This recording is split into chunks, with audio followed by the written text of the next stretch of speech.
सिंदूर गांव भागनगढ़ में एक पुरानी हवेली था जिसे लोग सापित हवेली भी कहते थे।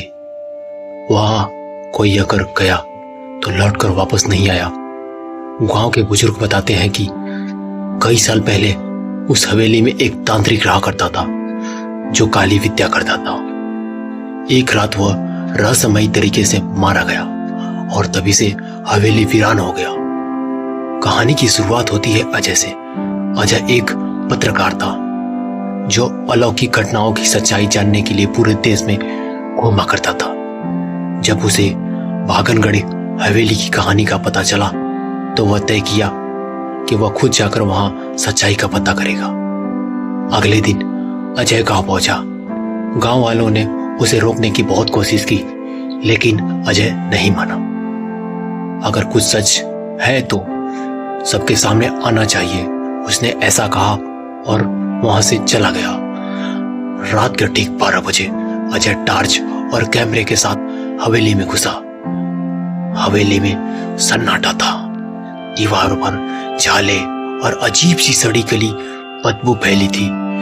जैसे ही उसने पहला कदम अंदर रखा दरवाजा अपने आप बंद हो गया।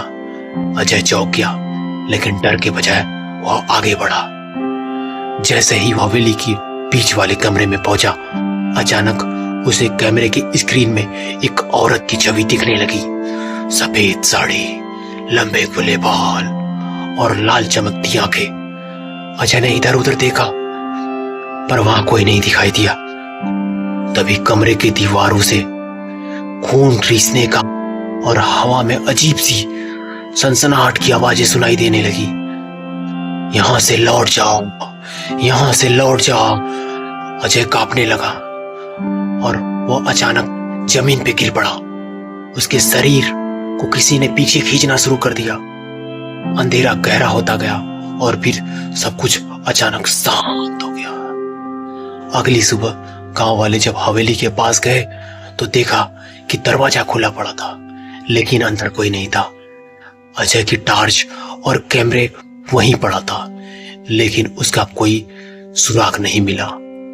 आज भी अगर कोई रात के समय उस हवेली के पास से गुजरता है तो उसे किसी की चीखें और कैमरे की फ्लैश की रोशनी दिखाई देती है। मानो अजय आज भी वहां से बाहर निकलने की कोशिश कर रहा है।